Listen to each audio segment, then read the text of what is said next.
सुंदर बाला शची दुलाला, नाचत श्री हरि कीर्तन में।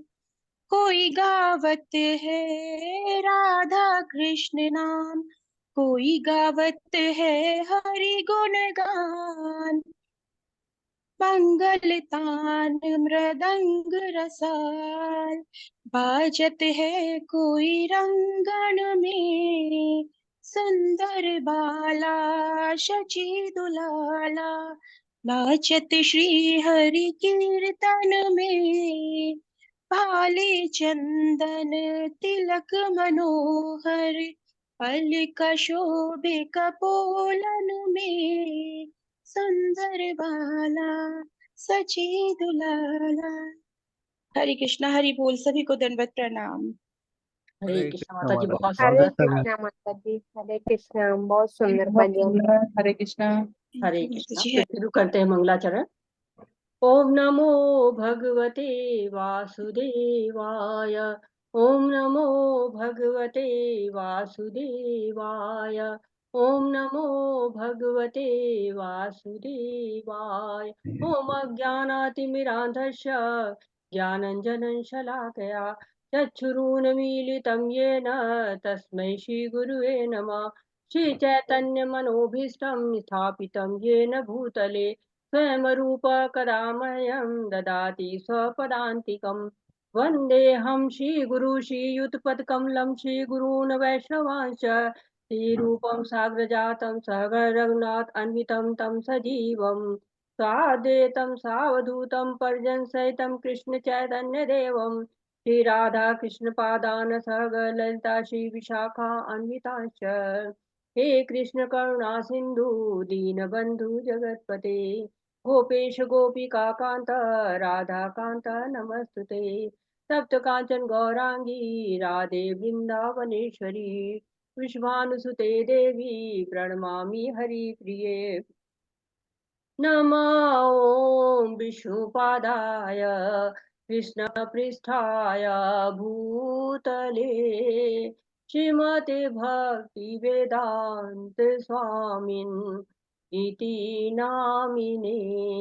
नमस्ते सरस्वती देवे गौरवाणी प्रचारिणे निर्विशेषा शून्यवादी पाश्चात्यदेश तारिणे।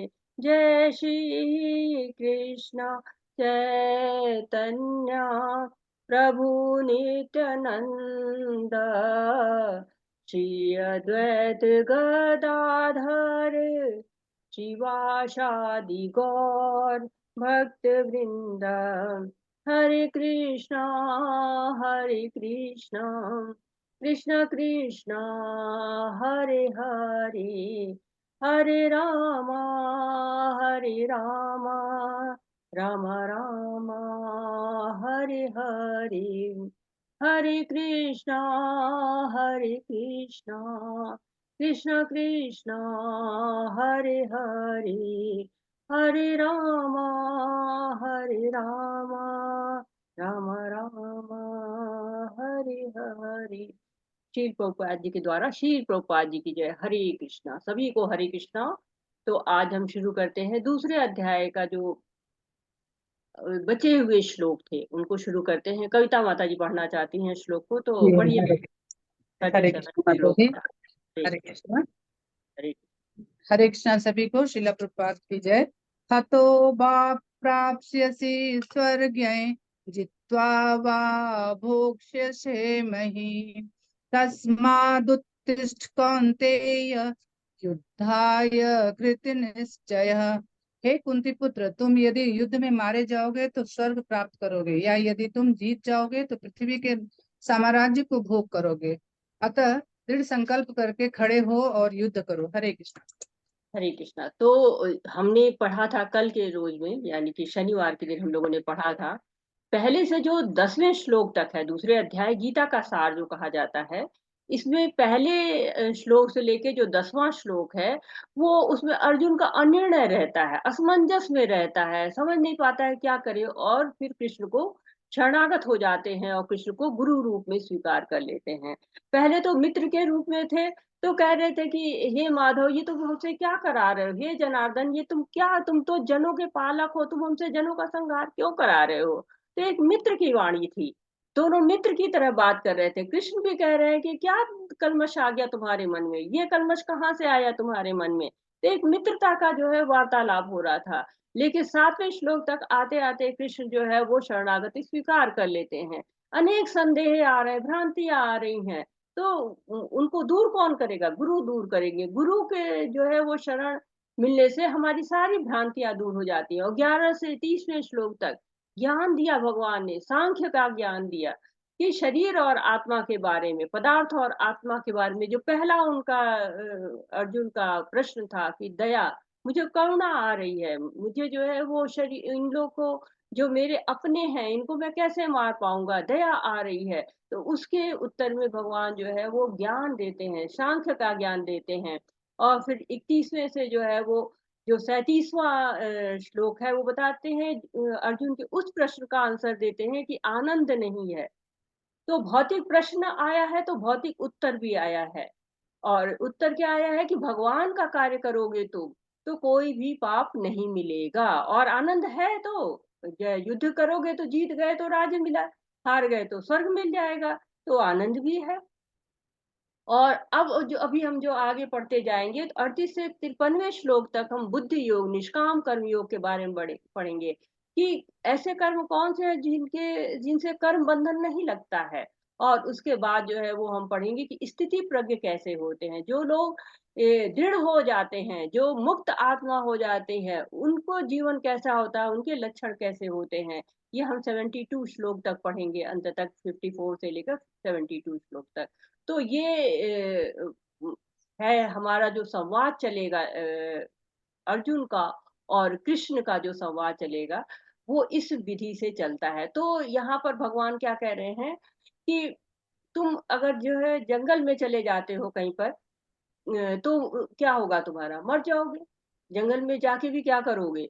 मरोगे ही एक दिन, ऐसा तो है नहीं कि वहां जीवित रहोगे। लेकिन यहाँ युद्ध में मरो, वहां क्यों मरना है? जाके तुम यहाँ युद्ध में मरोगे तो या तो तुम्हें स्वर्ग मिल जाएगा और या तो तुम्हें जो है राज्य मिल जाएगा। तो यहाँ पर रहना तुम्हारा ज्यादा अच्छा है, ज्यादा हितकर है तुम्हारे लिए। क्योंकि अर्जुन के प्रश्न का है ना कि आनंद नहीं मिल रहा है, तो युद्ध का परिणाम दो ही होता है, या तो जीतता है कोई या हारता है। तो भौतिक प्रश्न है और भौतिक उत्तर भी। भौतिक प्रश्न है कि आनंद नहीं है, क्योंकि भगवान के पास तो सच्चिदानंद है, भगवान के पास तो आनंद ही आनंद है। लेकिन वो इस जगत में आनंद की बात कर रहे हैं कि कोई मजा नहीं है, जिसको मजा हम लोग कहते हैं, आनंद नहीं मजा कहते हैं, इंजॉयमेंट कहते हैं। तो कहते हैं इंजॉयमेंट है, राज्य का सुख है या स्वर्ग का सुख है। तो अर्जुन को ये बता रहे हैं। अगला श्लोक पढ़ते हैं। हरे कृष्णा। हरे कृष्ण। सुख दुखे समे कृत्वा लाभालाभो जया जयो ततो युद्धाय युज्यस्व नैवं पापमवाप्स्यसि। तुम सुख या दुख, हानि या लाभ, विजय या पराजय का विचार किए बिना युद्ध के लिए युद्ध करो, युद्ध के लिए युद्ध करो। ऐसा करने पर तुम्हें कोई पाप नहीं लगेगा। हरे कृष्ण। तो भगवान क्या कह रहे हैं कि हमें कार्य किसके लिए करना है? भगवान के लिए करना है, स्वयं के लिए तो संतुष्टि के लिए नहीं करना है। भगवान की इच्छा के बारे में सोचना चाहिए। अर्जुन क्या सोच रहा है? यहाँ की इच्छा के बारे में सोच रहा है। तो क्या हानि लाभ जय पराजय सुख दुख ये क्या है? सब भौतिक है। जब हम कृष्ण की इच्छा के लिए कोई कार्य करते हैं तो सारे कार्य हमारे आध्यात्मिक हो जाते हैं। तो चाहते हैं अर्जुन की मुझको पाप न लगे, पाप से बचना चाहते हैं। लेकिन भगवान क्या कह रहे हैं कि नहीं, निष्काम कर्म योग करो। तुम्हें निष्काम कर्म योग करोगे तो तुम्हें कोई भी पाप नहीं लगेगा। भगवान की इच्छा के लिए कार्य करोगे तो तुम्हें कोई पाप नहीं लगेगा। तो ये दार्शनिक सिद्धांत दे रहे हैं भगवान। दर्शन दर्शन आ गया। एक तरह से आदेश दे रहे हैं कि युद्ध करो, ये सब मत सोचो, सुख दुख जय पराजय मत सोचो। तो ये जो तर्क थे भौतिक, जो है वो तर्क हैं, तर्क थे अर्जुन के। तो पहले प्रश्न का उत्तर बिल्कुल भगवान ने आध्यात्मिक दिया था, फिर दूसरे प्रश्न का उत्तर भौतिक था, अब फिर जो है आध्यात्म आ रहा है। आध्यात्म के स्तर पे फिर उत्तर दे रहे हैं। सांख्य के बारे में बताएंगे भगवान कि सांख्य के जो है वो आगे हम पढ़ेंगे तो सांख्य के बारे में भगवान बता रहे हैं। वैसे बता चुके हैं लेकिन उसको फिर से दोहरा रहे हैं। हरे कृष्णा। हरे कृष्णा माता जी। एषा ते विहिता सांख्ये बुद्धिर्योगे त्युमां शृणु बुद्धया युक्तो यया पार्थ कर्म बंधम प्रहास्यसि। हरे कृष्ण। यहाँ मैंने वैश्लेषिक हाँ, यहाँ मैंने वैश्लेषिक अध्ययन द्वारा इस ज्ञान का वर्णन किया है। अब निष्काम भाव से कर्म करना बता रहा हूँ। इसे सुनो। हे पार्थ पुत्र, तुम यदि ऐसे ज्ञान से कर्म करोगे तो तुम कर्मों के बंधन से अपने को मुक्त कर सकते हो। हरे कृष्ण। तो सांख्य क्या होता है? विश्लेषण करना, गिनना। तो यहाँ पे दो चीजें गिनाई गई हैं जो कपिल मुनि ने जो सांख्य दिया हुआ है। दो तरह के कपिल मुनि है, एक नास्तिक कपिल मुनि है और एक जो है वो देवहूति के पुत्र कपिल है, जो मुनि है, जो भक्त हैं। उन्होंने बताया है आत्मा और पदार्थ का ज्ञान, आत्मा और शरीर का ज्ञान, एक तरह से कह लीजिए आप, आत्मा और शरीर का ज्ञान उन्होंने बताया है। तो इसको निग्रह करना एक तरह से करना है, योग यानी कि निग्रह करना इंद्रियों का। तो अर्जुन का प्रश्न भौतिक रूप से था कि युद्ध जो है वो इंद्रियों की तृप्ति के लिए करना है, तो मैं युद्ध नहीं करूंगा। तो यहाँ पर भगवान कृष्ण के द्वारा आत्मा और शरीर के बारे में बताया गया कि असली बुद्धि यही है, भगवान के लिए कर्म करो। रत्नाकर नाम के डाकू थे, उसे नारद मुनि ने पूछा कि तुम जो ये कर्म कर रहे हो किसके लिए कर रहे हो? तो उसने उत्तर दिया कि मैं ये जो है वो कर्म पूरे परिवार के लिए कर रहा हूँ। तो कहे कि क्या ये परिवार तुम्हारा जो ये पाप कर्म कर रहे हो इसका शेयर करेगा, पाप शेयर करेगा? तो उन्होंने कहा नहीं, कोई भी तैयार नहीं है। घर गए, पूछा उन्होंने कि क्या तुम लोग शेयर करोगे पाप को? कहे नहीं, हम नहीं शेयर करेंगे, तुम्हारा काम है परिवार का पालन पोषण करना। तो रत्नाकर को समझ में आने लगा कि, और जब उनकी ये शुद्धि हुई तो नारद मुनि ने उनको ज्ञान दिया और फिर बाद में वाल्मीकि ऋषि के नाम से प्रसिद्ध हुए। तो यही असली बुद्धि है। भगवान के कार्य जो किए जाते हैं, निष्काम कर्म किया जाता है, कोई कर्म बंधन उससे नहीं लगता है। हम लोगों ने पढ़ा है पहले जो लेवल में कि 3 प्रकार के कर्म होते हैं हमारे। बताएंगे कौन कौन से कर्म होते हैं 3 प्रकार के? कोई बताना चाहेगा? माता जी 3 तरह के कर्म है, एक तो कर्म विकर्म और एक अकर्म। कर्म। तो विकर्म जो शास्त्र के विपरीत किया जाए वो विकर्म है ना। और अकर्म मतलब कृष्ण भावना भावित होके जो कर्म किया जाए वो अकर्म है। और कर्म जैसे जो हम मतलब सकाम कर्म और निष्काम कर्म 2 तरह के हो गए, है कि नहीं। तो हमें वास्तव में कृष्ण भावित कर्म करने हैं निष्काम भाव से, कृष्ण को हर एक में सेंटर करते हुए, है ना। तो हम गुणातीत बन जाते हैं। वो हमें कोई वो बंधन कर्म बंधन से हम मुक्त हो जाते हैं। हरे हरे कृष्ण। आगे पढ़ते हैं। हरे कृष्ण। नेहाभिक्रमनाशोऽस्ति प्रत्यवायो न विद्यते स्वल्प स्वल्पमप्यस्य धर्मस्य त्रायते महतो भयात्। इस प्रयास में न तो हानि होती है न ही ह्रास, अपितु इस पथ पर की गई अल्प प्रगति भी महान भय से रक्षा कर सकती है। हरे कृष्ण। हरे कृष्णा। तो जैसे आप बैंक से पैसा निकालते हैं तो क्या होता है, धीरे धीरे खत्म हो जाता है। पर भक्ति क्या होती है? खत्म नहीं होती है। प्रभुपाद जी जब अमेरिका में थे और प्रवचन करते थे तो उस प्रवचन के बाद बोलते थे कि अगर तुम रोज आके प्रवचन सुनोगे तो भयानक स्थिति से बच जाओगे। तो रोज ऐसे बोलते थे, लोग सोचते थे कि भयानक स्थिति कौन सी आने वाली है? भयानक स्थिति, भूकंप आने वाला है कि बाढ़ आने वाली है, क्या आने वाला है? भगवान बार बार प्रभुपाद कह रहे हैं कि भयानक स्थिति से बच जाओगे। तो एक शिष्य को सहन नहीं हुआ, उसने कहा कि प्रभुपाद जी आप रोज कहते हैं भयानक स्थिति, भयानक स्थिति तो आई नहीं, कब आएगी, कब हमको बचेंगे हम इससे?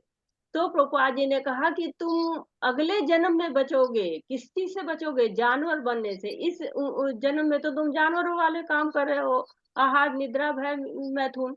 तो बचना क्या है? अगले जन्म में जानवर नहीं बनोगे, रोज रोज प्रवचन सुनोगे, श्रवण करोगे, कुछ भक्ति करोगे तो अगले जन्म में भी हो सकता है कि मनुष्य रूप में जन्म आ जाए और फिर भक्ति कर पाओ। तो ये जप है, कीर्तन है, ये क्या है? मनुष्य के मुंह से ही तो हो सकता है। गाय बैल कुत्ता ये तो कोई जप कीर्तन नहीं कर सकते हैं। और कह रहे हैं भगवान, बहुत बड़ी बात भगवान यहाँ पे कर रहे हैं कि भगवान के जो सारे कार्य होते हैं क्या होते हैं? दिव्य धरातल पे होते हैं, ये भौतिक धरातल पे नहीं होते हैं। और उसमें जो प्रयास किया जाता है वो बड़ा ही महत्वपूर्ण होता है, वो जो है समाप्त नहीं होता है। भौतिक जगत में क्या है, साल भर पढ़ते हैं, परीक्षा में नहीं बैठे, पास नहीं हुए, सारा प्रयास बेकार। और भौतिक जगत कुछ बनाया, अच्छा नहीं बना, नमक की जगह चीनी पड़ गई, सब प्रयास बेकार। भक्ति में ऐसा नहीं होता है। भक्ति में जो भी आप कार्य करते हैं वो बिल्कुल बैंक बैलेंस वैसे ही जमा रहता है।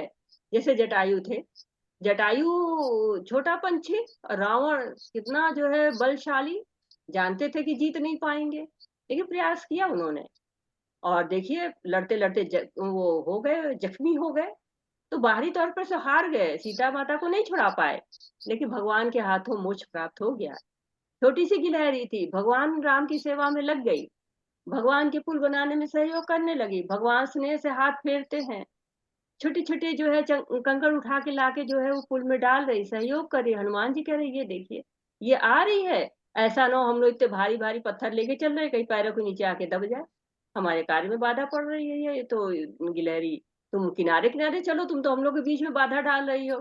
तो भगवान कहते कि ठीक है, वो अपने सामर्थ्य से काम कर रही, तुम अपनी शक्ति के अनुसार कार्य करो, तुम अपना सामर्थ्य लगाओ। तो हर एक का प्रयास होना चाहिए, किसी के प्रयास की कोई तुलना नहीं होती है। और प्रयास क्या होता है, हमेशा संचित रहता है। जो भगवान के कार्य में जो भी प्रयास होता है, कहते हैं अल्प प्रगति महान भय से रक्षा कर सकती है। महान भय जो है वो रक्षा कर, जो है वो रक्षा करता है इसमें, प्रयास में। तो हमें प्रयास करना चाहिए, भगवान के कार्य में प्रयास होना चाहिए कि हम प्रयास करें। भगवान प्रयास देखते हैं, भाव देखते हैं। हरे कृष्णा। हरे कृष्णा। व्यवसायत्मिका बुद्धि एक गुरु नंदन बहुशाखायनांताश्च बुद्धयो व्यवसायिनाम। जो इस मार्ग पर चलते हैं वे प्रयोजन में दृढ़ रहते हैं और उनका लक्ष्य भी एक होता है। हे कुरुनंदन, जो दृढ़ प्रतिज्ञ नहीं है उनकी बुद्धि अनेक शाखाओं में विभक्त रहती है। हरे कृष्ण। हरे, तो असमंजस था, अर्जुन असमंजस में थे, संशय थे उनके, इधर उधर उनकी बुद्धि भटक रही थी। तो भगवान कह रहे हैं बहुशाखा में नहीं रहना है, लक्ष्य क्या है, एक लक्ष्य बनाना है। कभी इधर जा रहे कभी उधर जा रहे हैं तो लक्ष्य पे नहीं पहुंचेंगे, लेकिन अगर लक्ष्य स्थिर रहेगा, उसी तरफ जाएंगे, यहाँ वहां नहीं सोचेंगे, तो क्या होगा, हम लक्ष्य की प्राप्ति कर पाएंगे। बहुशाखा जो है नहीं होनी चाहिए, अनेक बहुशाखा हना नष्ट। तो अनेक शाखाओं में विभक्त है बुद्धि, सफलता नहीं मिलेगी। भौतिक जगत में यदि कोई कार्य हम दृढ़ निश्चय से न करें तो सफलता नहीं मिलती। और दृढ़ निश्चय कहाँ से आता है, श्रद्धा से आता है। श्रद्धा शब्द विश्वास से कहे, सुदृढ़ निश्चय। तो श्रद्धा से विश्वास उत्पन्न होगा और विश्वास से दृढ़ निश्चय उत्पन्न होगा। जैसे अर्जुन जो है वो स्वयंवर में गए थे द्रौपदी के, तो वहां पर भेदन करना था मछली की आंख का। तो जब वो केवल आंख को देखते हैं, तो केवल आंख को देखते हैं, एकाग्र बुद्धि, कहीं और नहीं दिखता उनको, केवल मछली की आंख दिखते हैं और भेदन कर लेते हैं। तो जब तक दृढ़ निश्चय नहीं होगा तब तक भेदन नहीं हो सकता है। तो बहुत आवश्यक है हमको ये जानना कि वासुदेव सर्वमिति, भगवान क्या है, परम पुरुष है, सब कुछ भगवान ही है, सर्व कारण कारणम है। जैसे दीपक होता है ना, जब हवा नहीं होती तो बिल्कुल स्थिर होता है, उसकी लौ हिलती डुलती नहीं है। वही स्थिरता चाहिए, वही दृढ़ निश्चय चाहिए। कृष्ण को केंद्र बनाना है और कृष्ण के लिए ही हमें सारे कर्म को करना है। हरे कृष्णा। हरे कृष्ण। यामिमां पुष्पितां वाच प्रवदन्त विपश्चितः वेदवादर्ताप पार्थ नान्यदस्तिवादिनः कामात्मानः स्वर्गपरा जन्म कर्म फलप्रदां क्रिया विशेष बहुलां भोगैश्वर्य गतिं प्रति। अल्प ज्ञानी मनुष्य वेदों के उन अलंकारिक शब्दों के प्रति अत्यधिक आसक्त रहते हैं जो स्वर्ग की प्राप्ति, अच्छे जन्म, शक्ति इत्यादि के लिए विविध सकाम कर्म करने की स्तुति करते हैं। इंद्रिय तृप्ति तथा ऐश्वर्यमय जीवन की अभिलाषा के कारण वे कहते हैं, इससे बढ़कर और कुछ नहीं है। हरे कृष्ण। हरे कृष्णा। तो क्या बता रहे हैं यहाँ पर कि वेदों में क्या है, अलंकारिक भाषाएं। वेदों में बहुत कुछ है, भौतिक जगत का भी है, कर्म कांड भी है, उपासना कांड भी है।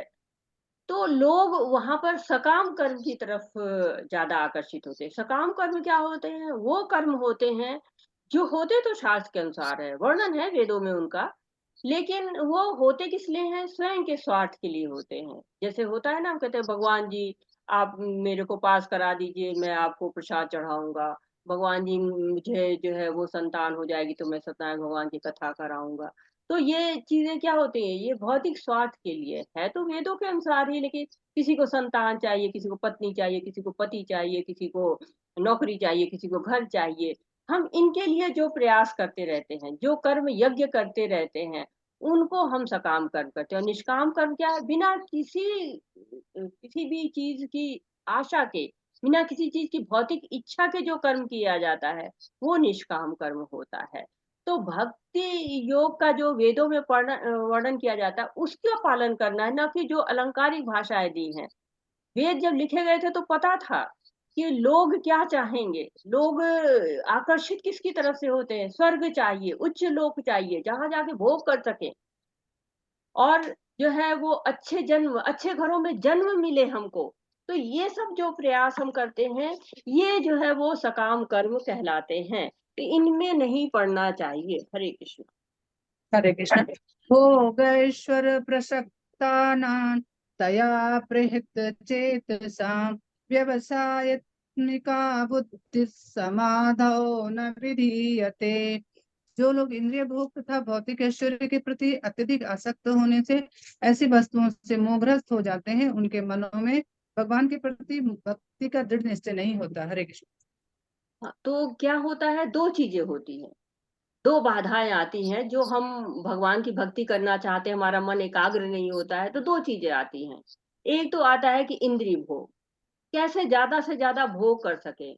और दूसरा होता है जो भौतिक चीजें होती है, उसके प्रति बहुत आसक्त होते हैं। भौतिक ऐश्वर्य, कोई भी हम देखते हैं क्या, ये मॉडल बहुत अच्छे कपड़े पहने हुई है, ये मॉडल बहुत अच्छा कपड़ा पहने हुए, ये जो है वो ज्वेलरी बहुत अच्छी लग रही है, तो ये ऐश्वर्य हमको बहुत आकर्षित करते हैं। तो धन और भोग, दो चीजों के लिए बहुत आसक्ति रहती है। भक्ति की तरफ उनका मन जाएगा ही नहीं। जो धन की तरफ लालायित रहेंगे, भोग की तरफ लालायित रहेंगे, वो भक्ति कर ही नहीं पाएंगे। उनका हमेशा प्लान बनते रहते हैं, आज हिल स्टेशन जाएंगे, आज जो है वो उस स्विट्जरलैंड जाएंगे, आज जो है स्पेन जाएंगे, उस होटल में डिनर करेंगे, उस होटल में जो है ब्रेकफास्ट करेंगे, बड़ी बड़ी लग्जरी गाड़ी होनी चाहिए, मर्सिडीज होनी चाहिए, लिमर्जिनी होनी चाहिए। तो ये ऐश्वर्य चाहते हैं, जो ऐश्वर्य के पीछे पड़ जाते हैं, धन के पीछे पड़ जाते हैं, भक्ति नहीं होती है। क्योंकि मन कहाँ है? मन तो कहीं और है, मन तो भोगों में लिप्त है। तो आसक्ति हमारी उस तरफ होती जाती, भौतिक ऐश्वर्य की तरफ से, धन की तरफ से। अरे हरे कृष्ण। त्रैगुण्य विषया वेदा निस्त्रैगुणीयो भवार्जुन निर्द्वंदो नित्य सत्वस्थो निर्योगक्षेम आत्मवान। वेदों में मुख्यतः प्रकृति के तीनों गुणों का वर्णन हुआ है। हे अर्जुन, इन तीनों गुणों से ऊपर उठो, समस्त द्वैतों और लाभ तथा सुरक्षा की सारी चिंताओं से मुक्त होकर आत्मपरायण बनो। हरे कृष्ण। तो भगवान कह रहे हैं कि गुणों में मत उलझो, तीन गुण हैं, तीनों में मत उलझो। कौन कौन से गुण है प्रकृति में? हरे कृष्णा। तीन गुण आपने पढ़े हैं, कौन से गुण हैं? तो रजो तमो। सतो रजो और तमोगुण, तीन गुण होते हैं। तो इन तीनों गुणों का जो है वो वर्णन हुआ है वेदों में। तो ये जो गुण होते हैं, क्या होते हैं? बंधन में डालते हैं। तो बंधन चाहे सोने का हो, अर्थात सतोगुण होता है, जिसको सोने का जो बंधन होता है उसको सतोगुणी बंधन भी कहते हैं। और चांदी के बंधन को रजोगुणी बंधन कहते हैं। लोहे का बंधन जो है तमोगुणी बंधन माना जाता है। तो बंधन है, चाहे हमको किसी चीज से बांध दीजिए, हम बंधे हैं तो बंधे हैं। वैसे ही जगत में क्या हम बंधे हैं? द्वंद भरे पड़े हैं, उन्हीं में बंधे हुए हैं हम। तो हमें करना क्या है? आत्मा के स्तर पे रहना है, आत्मावान बनना है, शरीर के नहीं सोचना है। हम क्या करते हैं? हमेशा शरीर के बारे में सोचते हैं, इसको कैसे हम सुंदर बना लें, कैसे हम इसको सजा लें, संवार लें। आत्मा के बारे में हमें सोचना है, कृष्ण में स्थित होना है। आत्मा कहाँ प्रसन्न होती है? भगवान के पास, सच्चिदानंद के पास। क्यों? क्योंकि उनके अंश है वो। और हमें प्रयास भी क्या करना है? मृत्यु के बाद भगवान तक पहुंचने का प्रयास करना है, क्योंकि वहीं पर हमारा अंतिम लक्ष्य है। हमें कहाँ पहुंचना है? भगवान के पास ही पहुंचना है। हरे कृष्णा। हरे कृष्ण।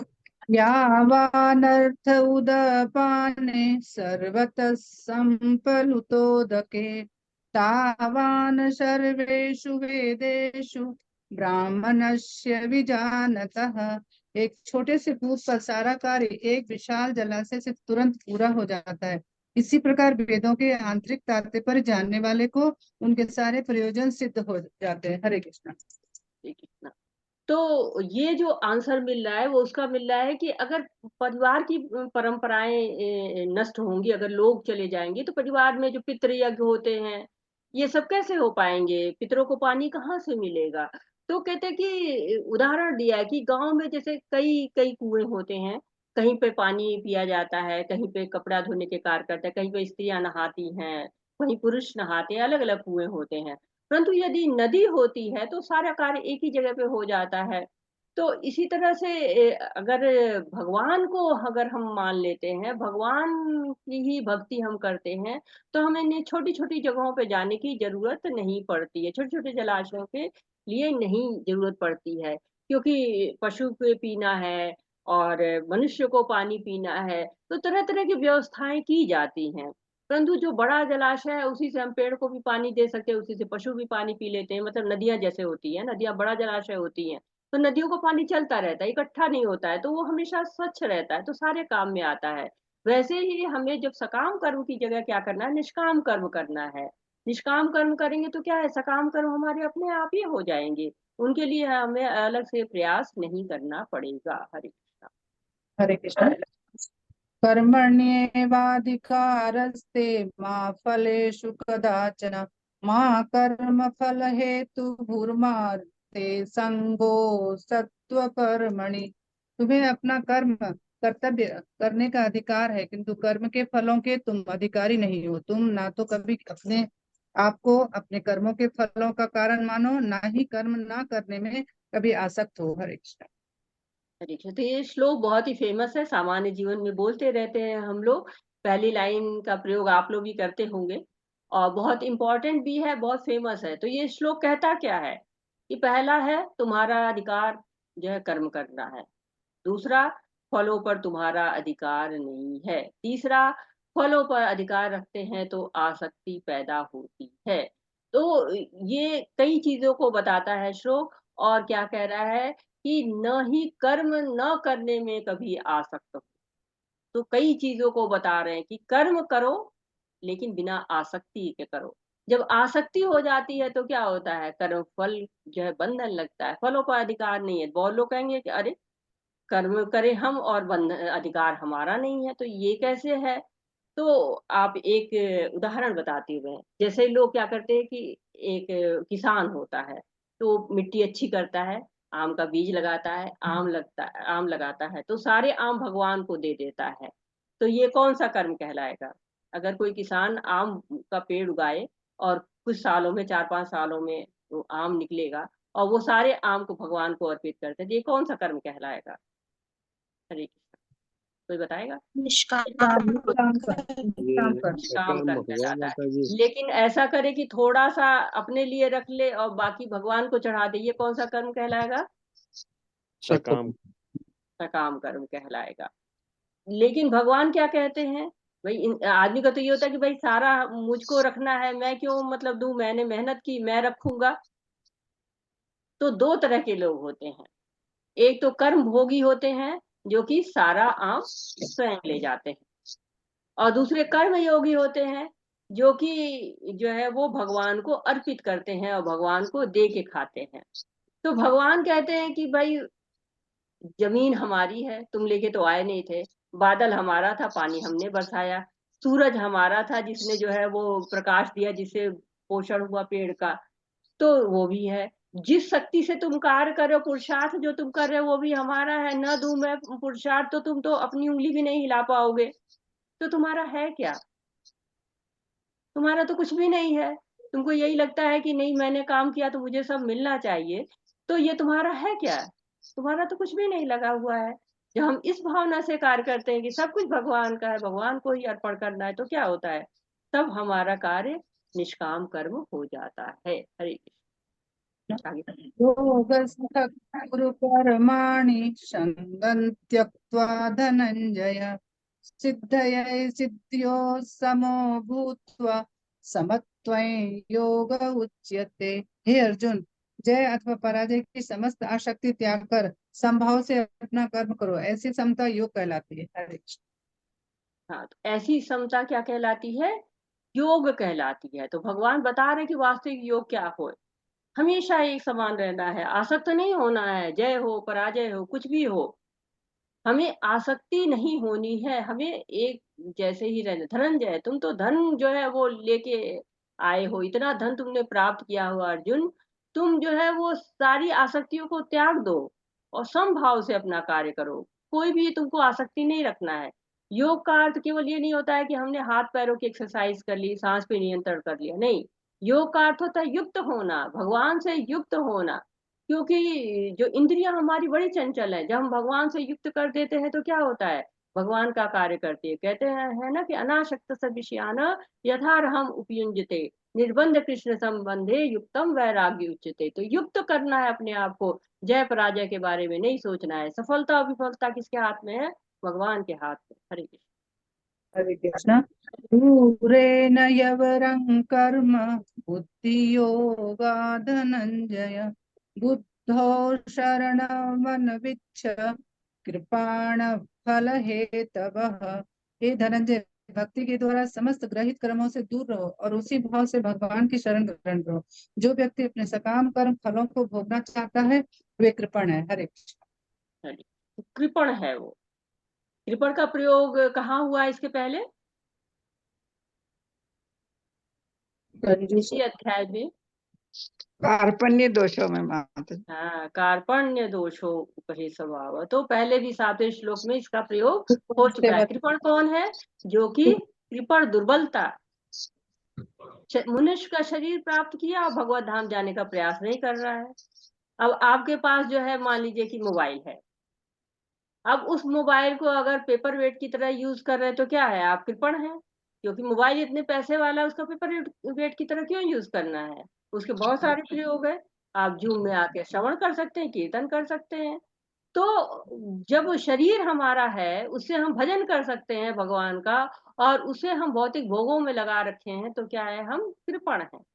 भगवान कह रहे हैं कि बुद्धि योग के द्वारा हम सकाम कर्मों को त्याग सकते हैं। बुद्धि को कहाँ है, सही जगह पे लगाना है। भक्ति से बुद्धि मिलती है, और वो जो है वो बुद्धि को अगर हम गलत जगह लगा देंगे तो कर्म बंधन में फंसेंगे। भागवतम कहता है कि संसार क्या है, भव सागर है, और ये शरीर हमारी नाव के समान है, और इस नाव का नाविक कौन है? गुरु है। और जो ये हवाएं हैं वो शास्त्र हैं, और जो उद्देश्य है वो क्या है? मनुष्य को भव सागर पार करना। अगर वो ये नहीं करता है तो क्या है? कृपण है। तो कृपण नहीं बनना है। धनंजय, तुम तो बहुत सारे राजाओं को जीत कर जो है धन लाए थे, तुम्हें कृपण नहीं बनना है। सकाम कर्मों को जो फल भोगना चाहते हैं, भौतिक भोग चाहते हैं, वे क्या है? वे कृपण है। हरे कृष्णा। हरे कृष्ण। युक्तो जहातीह उभेषु कृत दुष्कृते, तस्माद्योगायुज्यस्व योग कर्मसु कौशलम। भक्ति में संलग्न मनुष्य इस जीवन में ही अच्छे तथा बुरे कार्यों से अपने को मुक्त कर लेता है। अतः योग के लिए प्रयत्न करो, क्योंकि सारा कार्य कौशल यही है। हरे कृष्णा। तो क्या कह रहे कि स्वयं को क्या करना है? मुक्त करना है। इससे मुक्त करना है कर्म फलों से, कर्म बंधन से। भगवत भक्ति जो है वो सभी प्रकार के जो कर्मों के फलों से मुक्त कर देती है। तो भक्ति में शक्ति है। जैसे एक पेड़ होता है ना, उसको कुछ लोग बेशरम का पेड़ या बेहया का पेड़ कहते हैं, तो वो बार बार काटो बार बार पनप जाता है। उसको काट कर उसकी जड़ को आग में लगा देते हैं, तभी नष्ट होता है। उसी तरह से इंद्रियां हैं, भोग की तरफ आकर्षित होती हैं। जब उनके कहते हैं उस बीज को ही जो उसके अंदर पनपता है ना, ये कार्य कर ले, ये भोग कर ले, अगर उसको वहीं पर रोस्ट कर देते हैं, वहीं पर भून देते हैं, तो क्या होता है? तब जाके इंद्रियां नियंत्रित होती हैं, भक्ति से नियंत्रित होती है, भगवान की सेवा से नियंत्रित होती हैं। तो स्वयं को हमें भगवत भक्ति करनी है, जिससे मुक्त हो जाए। प्रभुपाद जी ने विदेश में जो हिप्पी आए थे उनको शिष्य बनाया और भक्ति कराई, उनको इतना भक्ति कराई, भगवान का भजन कराया, प्रसादम खिलाया, उससे क्या हुआ? उनको उनकी शुद्धि हो गई। तो इस तरह से कर्म फल को शुद्ध किया जा सकता है। और यही क्या है? यही जीवन की कुशलता है, यही जीवन की जो है स्थिति को अच्छा करना है। हरे कृष्ण।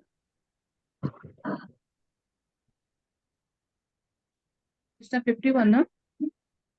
हाँ 51 है माता जी, आप कर्म आगे चले आए। कर्मजं बुद्धि युक्ता हि फलं त्यक्त्वा 56 था माता जी। नहीं 51 है माता जी। निर्मुक्ता। जी हाँ पढ़िए माता जी, आप सही पढ़ रहे 51 हैं। है।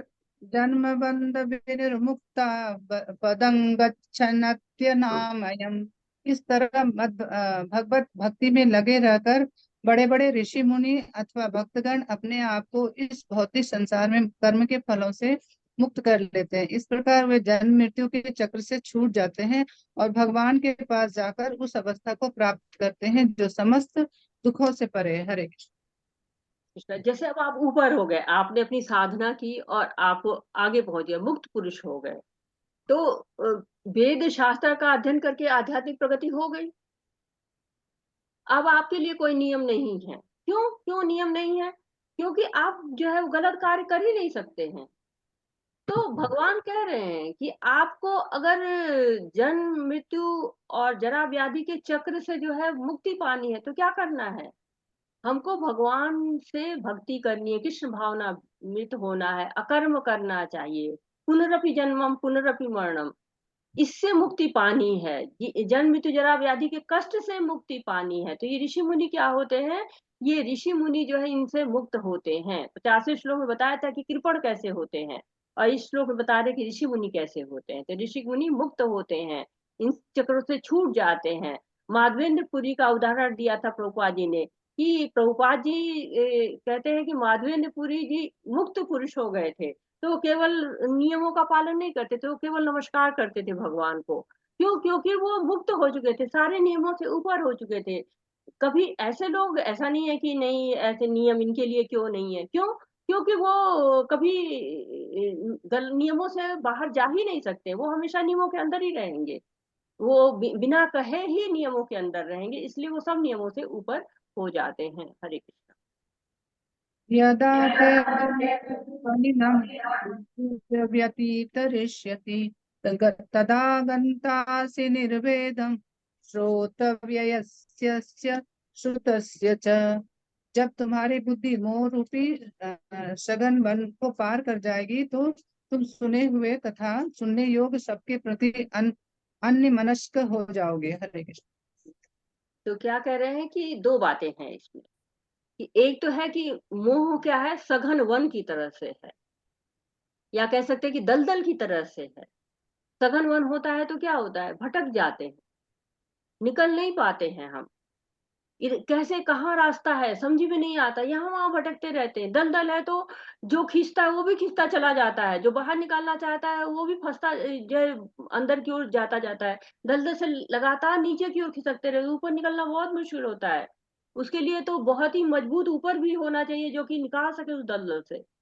तो मोह इतना सघन वन है, निकलना ही मुश्किल है। आसक्ति जो है बहुत ही विकट है। और दूसरी बात क्या है कि जो भक्ति में लग जाता है वो निकल भी जाता है, विरक्त तो हो जाता है, वैराग्य आ जाता है, उसको निकल जाता है।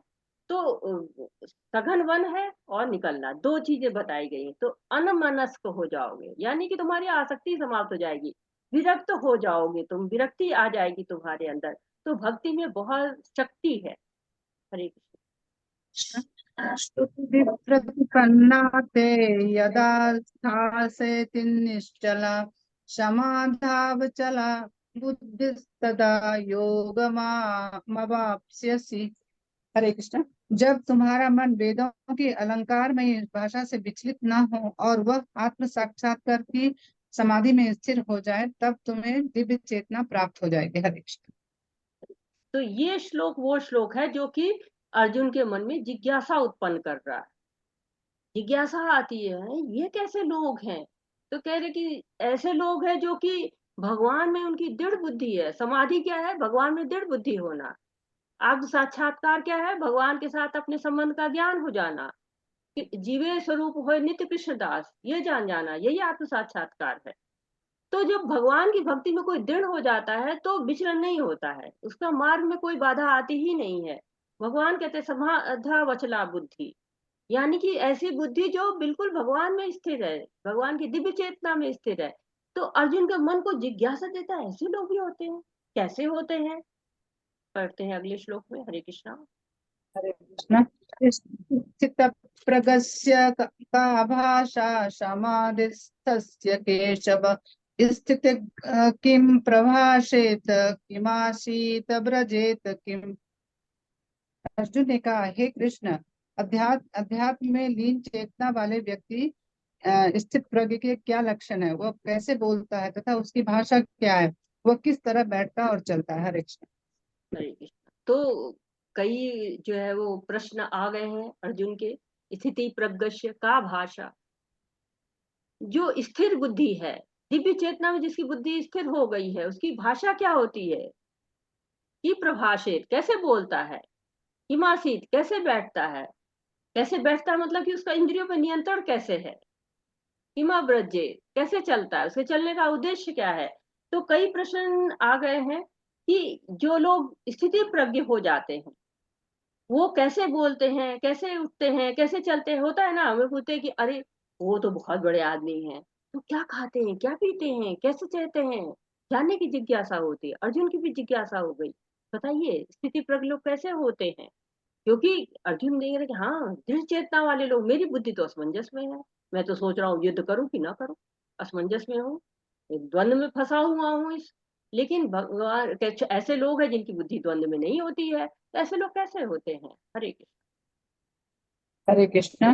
श्री भगवान वाच प्रजहाति यदा कामान सर्वान् पार्थ मनोगतान् आत्मन्येवात्मना तुष्टः स्थित प्रज्ञस्तदोच्यते।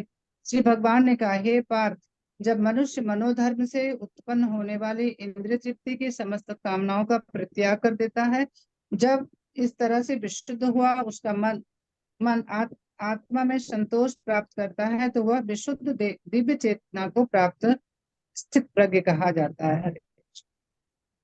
तो भगवान बता रहे हैं, उत्तर दे रहे हैं कि क्या लक्षण है उसके। का भाषा, तो क्या करता है वो, इंद्रियों पर नियंत्रण करता है। इंद्रियों पर नियंत्रण करना बहुत ही जरूरी होता है। कहते हैं कि इंद्रियों पर नियंत्रण होगा कैसे, बहुत मुश्किल काम है। जीवा है, बहुत बढ़िया बढ़िया खाना चाहती है। कान है, बहुत अच्छे संगीत सुनना चाहते हैं। और त्वचा है, बहुत अच्छा स्पर्श चाहती है। नाक है, बहुत अच्छे अच्छे सुनना चाहती है। खराब बदबू जहां भी आई वहां नाक बंद कर लेते हैं हम।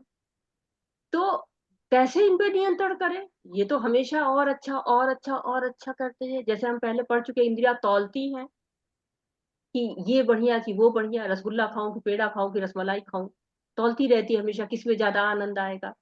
तो करना क्या है, ऋषिकेश ऋषिकेन सेवनम, इंद्रियों को भगवान की सेवा में लगा दो।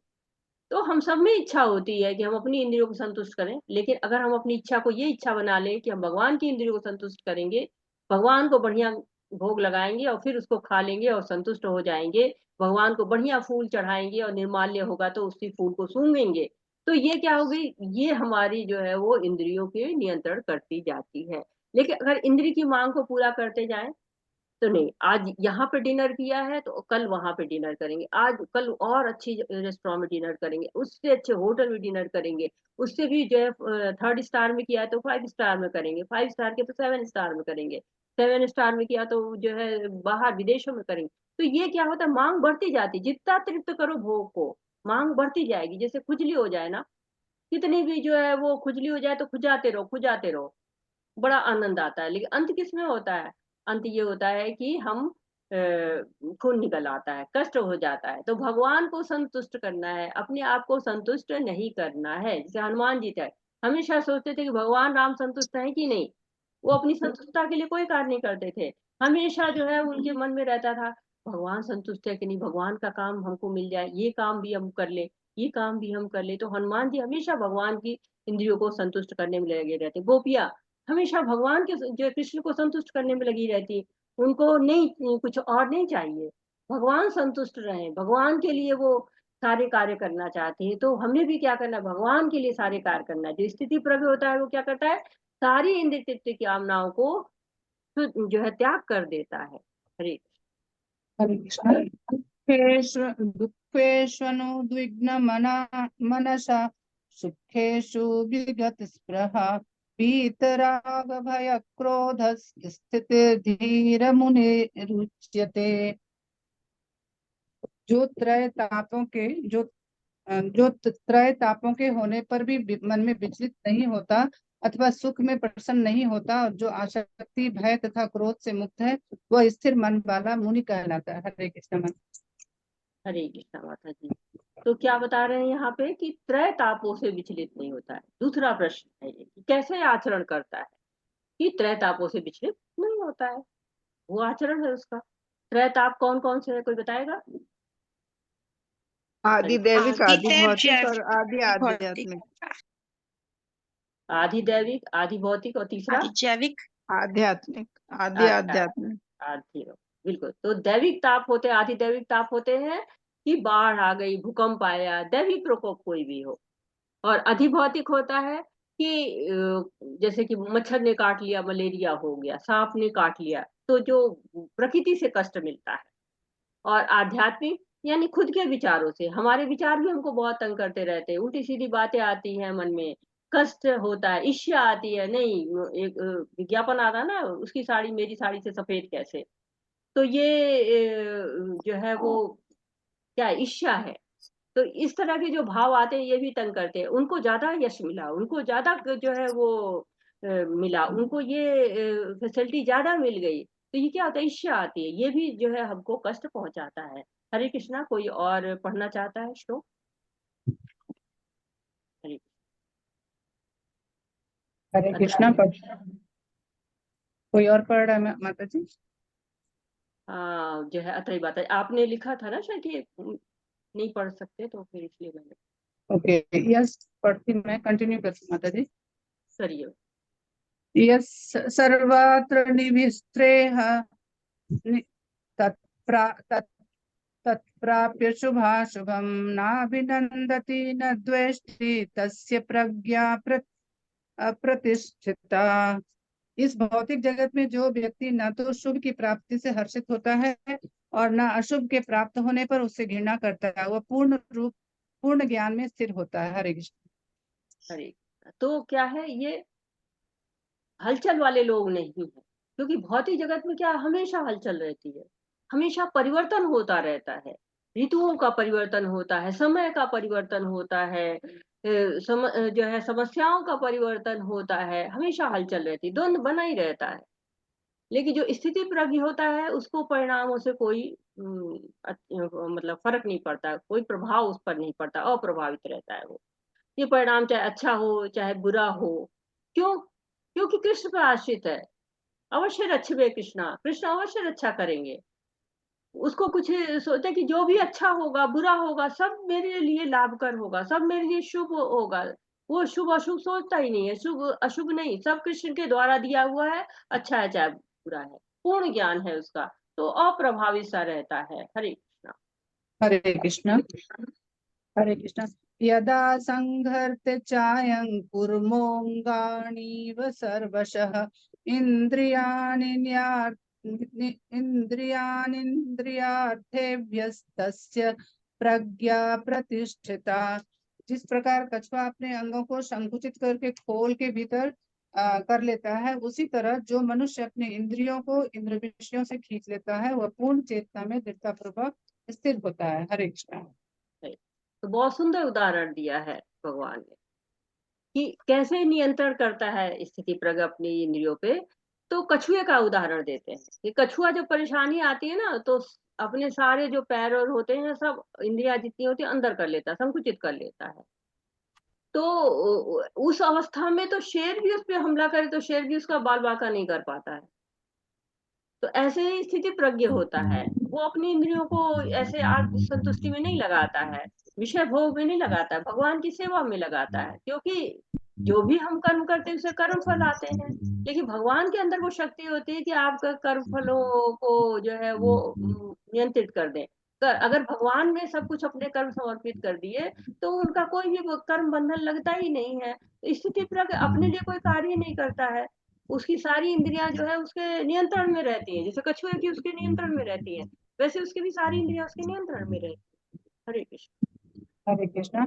विषया विनवर्तन्ते निराहारस्य देहिना रसवरजं रसोऽप्यस्य कि परं द्वष्टा निवर्तते। देहधारी जीव इंद्रिय भोग से भले ही निवृत्त हो जाए, पर इसमें इंद्रिय भोगों की इच्छा बनी रहती है। लेकिन उत्तम रस के अनुभव होने से ऐसे कार्यों को बंद करने पर वो भक्ति में स्थिर हो जाता है। हरे कृष्ण। हरे। तो बहुत सुंदर श्लोक है, हम लोग हमेशा इसको प्रयोग करते हैं, हम लोग का बहुत ही पसंदीदा श्लोक है, एक तरह से आप कह सकते हैं कि माता जी श्लोक पे लाइएगा। हरे कृष्ण। तो ये है कि विषया विनिवर्तते निराहारस्य देहिना। तो विषय जो है वो, विषयों का जो है वो समाप्त हो जाना, विषयों पर ध्यान न देना, विषय से जो है वो, जो विषय यानी कि जो इंद्रियां होती हैं, इंद्रियां जिससे लिप्त होती हैं, जैसे आंख से जो है वो सुंदरता लिप्त होती है, नाक से जो है सुगंध लिप्त होती है, जिह्वा से स्वाद लिप्त होता है, तो ये इंद्रिय भोग की वस्तुएं हैं। लेकिन इनसे दूर रह के क्या, निराहार, निराहार रहने का मतलब क्या होता है, कुछ खाओ ही नहीं। तो ऐसे इंद्रिय विषयों से कुछ लिप्त ही ना हो, दूर रहो इनसे, जो है वो पास आओ ही नहीं। कब कैसे पास नहीं आए, हमेशा मन तो करेगा ही पास जाए, इंद्रियां तो हमारी बहुत चंचल है। तो परम दृष्टवा निवर्तते, एकदम उत्तम परम रस प्राप्त हो जाए, परम दृष्टि मिल जाए, परम स्वाद मिल जाए, तो क्या होगा, हल्का फुल्का चाहिए ही नहीं। अब जैसे आप डिनर कर रहे हैं, अब डिनर करने के बाद आपको स्वीट डिश मिल जाती है, तो उसके बाद कोई कहेगा कि आप जो है वो थोड़ा सा करेले का जूस पी लो, तो कौन पीना चाहेगा, कोई नहीं पिएगा। कहेंगे नहीं थोड़ा सा कुछ और जो है ऐसा ऐसा एवोकाडो खा लो, नहीं नहीं कौन खाएगा, उसमें तो कोई टेस्ट ही नहीं है। तो ऐसे ही जब टेस्ट मिल जाता है, परम टेस्ट मिल जाता है, भगवान के नाम को रूप लीला का रसास्वादन हो जाता है, तो क्या होता है, उसके बाद से कोई चाहिए नहीं, निराहार जो है, निराहार से देना, देह को निराहार ही रख लो, ज्यादा अच्छा है। क्योंकि भगवान की जो है वो मिल गया, वो उत्तम रस मिल गया, जो उत्तम रस की कामना थी वो पूरी हो गई है। अब तृप्ति हो गई, जहाँ उत्तम रस मिलता है तो क्या होता है, तृप्ति हो गई, कुछ चाहिए ही नहीं, बड़ा सुख मिल गया, छोटे सुख की जरूरत ही नहीं है।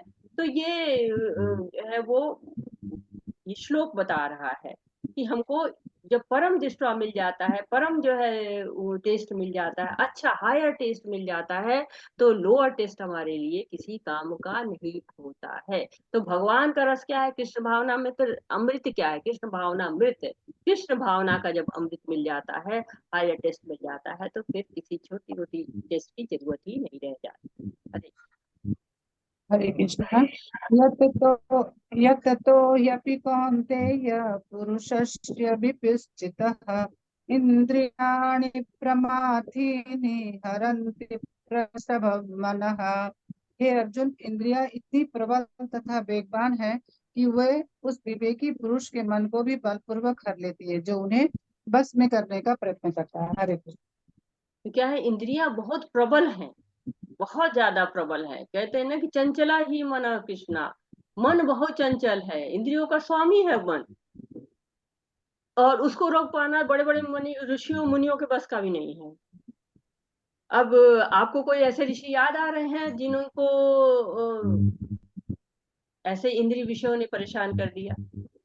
भरत महाराज। भरत महाराज जी, और कोई? विश्वामित्र। विश्वामित्र, हाँ, विश्वामित्र के सामने मेनका आ गई थी, तो उन्होंने अपनी इतनी तपस्या कर रहे थे, तब भी वो विषय भोगों में आ गए। हरे जी, और कोई? सौभरी मुनि माता जी, हाँ जी, सौभरी मुनि। सौभरी मुनि, हाँ, वही कह रहे कि बहुत सारे उदाहरण हैं, अगर आप देखेंगे कि जो विषयों में आ गए, इतने दिनों का जो है उनकी तपस्या भंग हो गई। लेकिन वही जो है वो कहते हैं ना कि जो इंद्रियां होती हैं वो ऐसे जो है खुली नहीं छोड़नी चाहिए, खुली छोड़ेंगे तो वो अनियंत्रित भागती रहती हैं। जैसे सपेरा होता है ना, वो सांप को डलिया में बंद करके रखता है ताकि इधर उधर ना भागे, वैसे इंद्रियों को भी ना बिल्कुल अपने वश में नियंत्रित करके रखना चाहिए, ताकि वो इधर उधर ना भागे। हरे कृष्ण। तानि सर्वाणि संयम्य युक्त आसीत मत्परः वशे हि यस्येन्द्रियाणि तस्य वशे हि यस्येन्द्रियाणि तस्य प्रज्ञा प्रतिष्ठिता। जो इंद्रियों को पूर्णतया वश में रखते हुए इंद्रिय संयमन करता है और अपनी चेतना को, अपनी चिंता को स्थिर कर देता है, वह मनुष्य स्थिर बुद्धि कहलाता है। हरे हरे कृष्ण। तो जो है कौन है, सीधे तौर पर भगवान जो है वो बता रहे हैं कि आप जो भक्ति कर रहे हैं वो उसका लक्ष्य कौन है? उसका लक्ष्य मैं हूँ। तो जो स्थिति प्रज्ञ लोग होते हैं वो इस चीज को जानते हैं, इस ज्ञान रहता है उनके पास, वो भगवान पर ही अपना ध्यान केंद्रित करते हैं, अपनी इंद्रियों को नियंत्रित करते हैं, मन को नियंत्रित करते हैं। जैसे राजा अम्बरीश थे, तो भागवतम में उनकी कथा आती है कि वो अपनी सारी इंद्रियों को, जैसे आंखों को भगवान का विग्रह देखने में लगा देते थे, कान को जो है भगवान के वाणी में लगा देते थे, भगवान के जो है श्रवण करते थे, भगवान के कीर्तन का श्रवण करते थे, पैरों को मंदिर जाने में लगा देते थे। और तो सारी इंद्रियों को उन्होंने, जो पांचों इंद्रियां होती है, नाक से वो भगवान के निर्माल्य को सूंघते थे, तो सारी इंद्रियों को उन्होंने, पांचों इंद्रियों को जो है वो लगा रखा था, कर्म इंद्रियों को, ज्ञान इंद्रियों सबको लगा रखा था उन्होंने कि भगवान की सेवा करो। सवे मन कृष्ण पदार विंदयो वर्चासी बैकुंठा गुणान वर्णन। तो हमें कृष्ण भावना भावित होना है, हमें जो है वो अपने चंचल मन को कृष्ण में लगा देना है। बहुत सुंदर है कृष्ण, सर्वाकर्षक है, उनकी भक्ति भी बहुत आकर्षक है, तो हमें उनके साथ लगा देना। तो अब आगे जो है हम पढ़ेंगे, आगे के 2 श्लोक जो हमें हैं वो बहुत ही महत्वपूर्ण श्लोक हैं। वो हमको बताते हैं समाज का मनोविज्ञान क्या है, समाज कैसे मनोविज्ञान से चलता है, और ये 5000 साल पहले भी बहुत महत्वपूर्ण था, आज भी महत्वपूर्ण है, और इसकी सत्यता में, महत्ता में कोई परिवर्तन नहीं है, या इसकी एक्टिविटी में, कर्म जो इसको करते हैं इसमें कोई परिवर्तन नहीं है। और समाज में का पतन क्यों हो रहा है, इसके कारण क्या है, हमारा क्यों पतन होता है, हम किस समय पतन के रास्ते पर आगे बढ़ जाते हैं हमें पता ही नहीं चलता है। लेकिन यहाँ बता रहे हैं कि जो है वो पतन कैसे होता है आपका, ये जो है वो आगे के श्लोकों में बताया जाएगा। हरे कृष्ण। पढ़िए माता। या युक्तो विषयान् पुंसः संगस्तेषुपजायते संगात् संजायते कामः कामात् क्रोधो विजायते। इंद्रिय विषयों का चिंतन करते हुए मनुष्य की उनमें आसक्ति उत्पन्न हो जाती है, और ऐसी आसक्ति से काम उत्पन्न होता है, और फिर काम से क्रोध प्रकट होता है। हरे कृष्ण। ये 63 वाला श्लोक भी पढ़ लीजिए माता जी, 63। क्रोधाद् भवति सम्मोहं सम्मोहं सम्मोहात् स्मृतिभ्रमः स्मृतिर्भरशान्त बुद्धिनाशो बुद्धिनाशात् प्रणश्यति। क्रोध से पूर्ण मोह उत्पन्न होता है, और मोह से स्मरण शक्ति का विभ्रम हो जाता है। जब स्मरण शक्ति भ्रमित होता है तो बुद्धि नष्ट हो जाती है, और बुद्धि नष्ट होने पर मनुष्य भवकूप में पुनः गिर जाता है। हरे कृष्ण। ये 2 श्लोक हैं, और इन 2 श्लोकों में 8 स्तर बताए गए कि ये मनुष्य का जो है वो पतन कहता है कैसे होता है। अब पतन के पहले क्या होता है, सबसे पहला स्टेज क्या होता है कि विषय पर, इंद्रिय विषय पर, यानी कोई भी वस्तु है उस पर हमारा ध्यान चला जाता है। जैसे कि हम घर में भी बैठे हैं तो मोबाइल है, लैपटॉप है, टीवी है, या बाहर सड़क पे भी निकलते हैं, कहीं मूवी देखने जाते हैं, कहीं मॉल में जा रहे हैं, या जो है बाजार में, सड़कों पर ही है, बहुत सी चीजें, गलत वस्तुएं हम देख लेते हैं, पढ़ भी लेते हैं, हम नहीं चाहते तो भी हमारी नजर के सामने आ जाते हैं। तो कोई बात नहीं है, ठीक है, अब उन पे हमारा वश नहीं है, वो आ जाती हैं। मोबाइल खोलिए उस पर पता नहीं कितनी चीजें खुल जाती हैं, तो कोई असर नहीं, अगर वो केवल हमने देख लिया और वो हमारी नजर से गुजर गई, हमारे पर कोई प्रभाव नहीं डालते, हमें उसका याद नहीं आता, हमें ध्यान में नहीं आ रही है, तो कोई दिक्कत नहीं। लेकिन अगर वो हमारे ध्यान में आना शुरू हो जाती है, अगर हमें बार बार ध्यान आता, अरे वो पेंटिंग ऐसी थी, वो चीज ऐसी थी, वो जो मैंने पढ़ा, अरे क्या था वो, तो समस्या की शुरुआत। बार बार सोच आ रही है, समस्या स्टार्ट। वही सोच जब चलती चली जाती है तो क्या होता है, आसक्ति आ जाती है, उस चीज के प्रति आसक्ति, अब वो चाहिए, कामना होने लगी। जैसे दुर्योधन था, दुर्योधन इंद्रप्रस्थ का महल देखता है और वो ईर्ष्या आ जाती है, उसको कामना आ जाती है। क्या हुआ कि जो है वो अंत हो गया क्या, महाभारत के रूप में, क्योंकि कामना चाहिए उसको, अब इंद्रप्रस्थ का महल चाहिए, द्रौपदी चाहिए उसको। अब कामना पूरी नहीं आती तो क्रोध आएगा, यदि पूरी हो गई, हो सकता है कि कामना आपकी ऐसी पूरी हो जा रही है तो विश लिस्ट बन जाती है, विश लिस्ट सबकी बनी होगी, पूरा अंबार उसमें लिखा रहता है, आज एक पूरी हो गई तो कल दूसरी, अब सब तो पूरी होंगी नहीं। अगर किसी विश पे बहुत ज्यादा ध्यान आ गया और पूरी नहीं हो रही है तो क्या होता है, क्रोध आता है। क्या है, मम्मी कब से कह रही हो कि ये दिला दो, नहीं दिला पा रहे, पापा कब से आप जो है मैं आपसे कह रही हूँ नहीं दे पा रहे हो, या घर में मैं कब से चाह रही हूँ ये चीज मुझे नहीं मिल पा रही है, तो क्या होता है, क्रोध आ रहा है। लेके रहेंगे, ये कैसे नहीं मिलेगी। जब ये स्थिति आ जाती है तो क्या होता है, स्मरण शक्ति का नाश, आगा पीछा सही गलत सब समाप्त, बुद्धि समाप्त। व्यवहार क्या हो गया, गलत हो गया, अपमान करने लगे, दूसरे का दुर्व्यवहार करने लगे। तो अब जो है वो ऐसे समाज में अनेक उदाहरण आते हैं, जैसे कि आप देखते हैं, पढ़ते हैं, सुनते हैं, लूट खसोट लोग करते हैं, आप हत्या तक हो जाती है, एसिड फेंक देते हैं, ना जाने कितनी कितनी जो है वो निर्दयता पूर्वक करते हैं।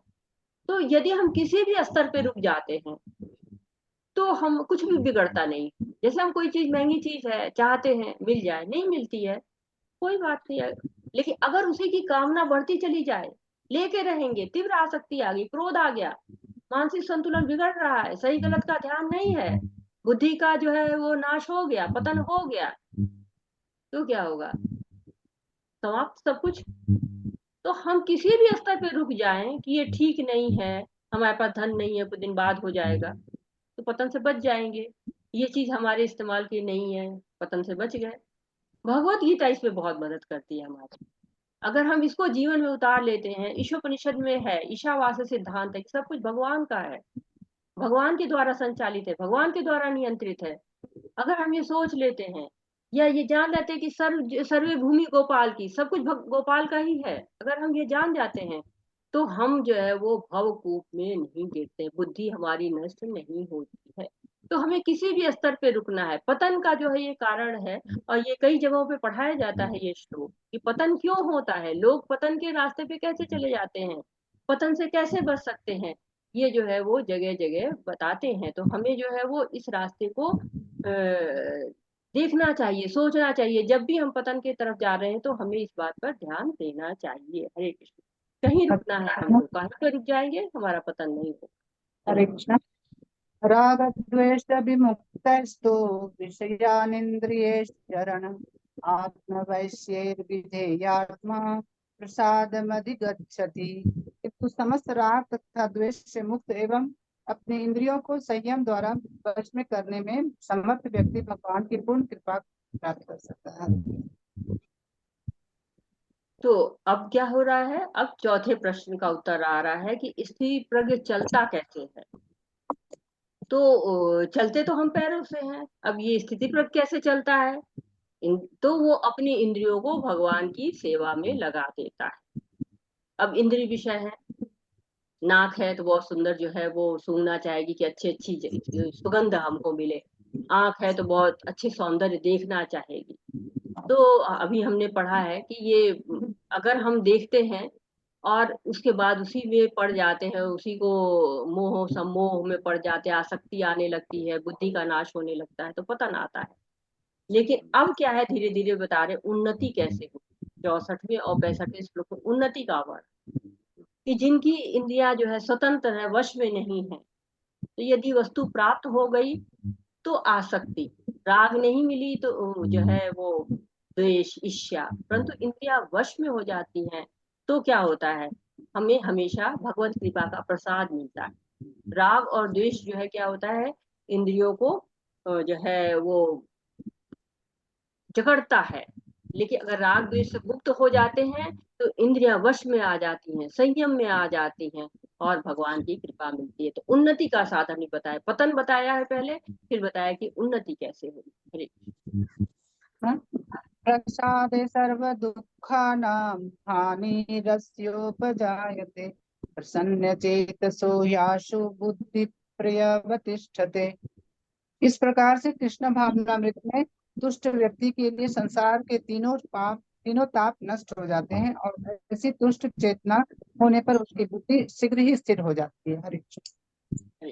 तो भगवान की कृपा का प्रसाद मिल गया, शुद्धि हो गई, बाह्य शुद्धि, अंतःकरण की शुद्धि, तीनों ताप नष्ट, आदि दैविक आदि भौतिक आध्यात्मिक का सब नष्ट, बुद्धि जो है भगवान में स्थिर हो गई, चेतना भगवान में स्थिर हो गई, इंद्रियां भगवान की सेवा में लग गई, तो क्या होगा, उन्नति निश्चित है, अवश्य ही उन्नति होगी।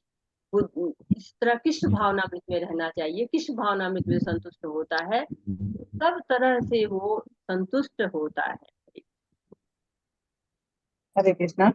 नास्ति बुद्धिर्युक्तस्य न चायुक्तस्य भावना न चाभाव्यतः शान्तस्य कुतः सुखम्।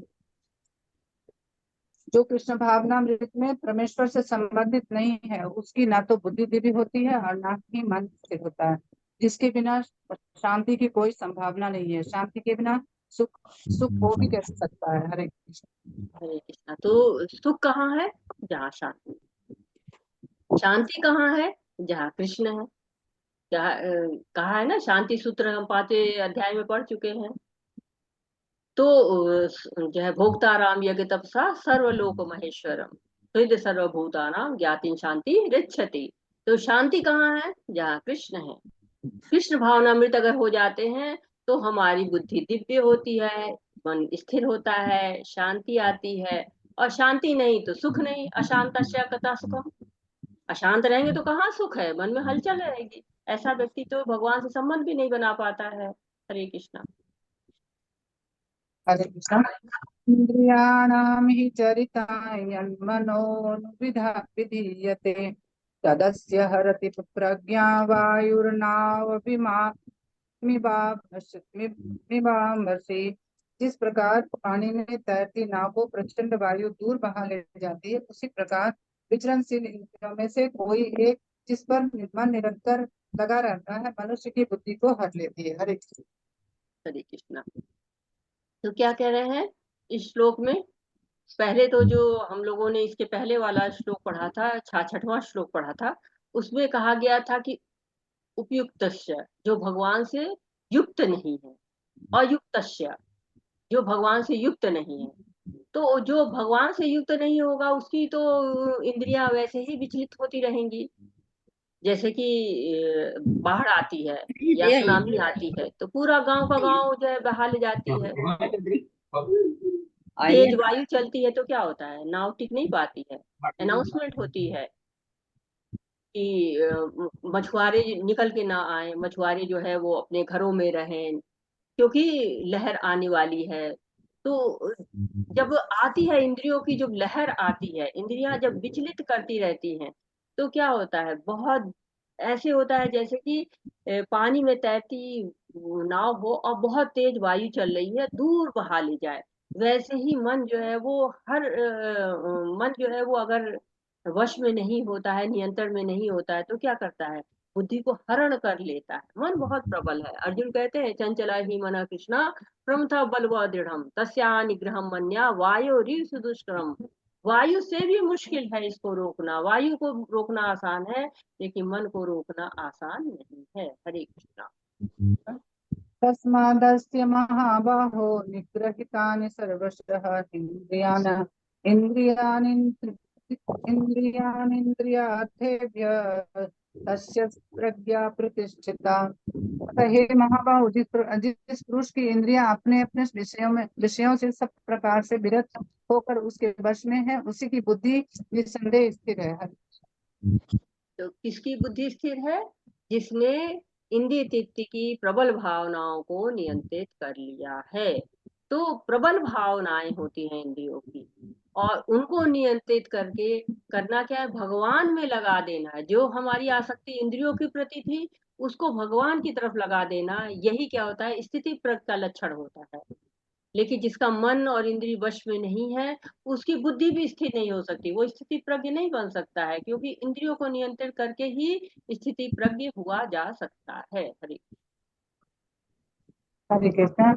या निशा सर्वभूतानां तस्यां जागृति संयमी यस्यां जागृति भूतानि सा निशा पश्यतो मुने।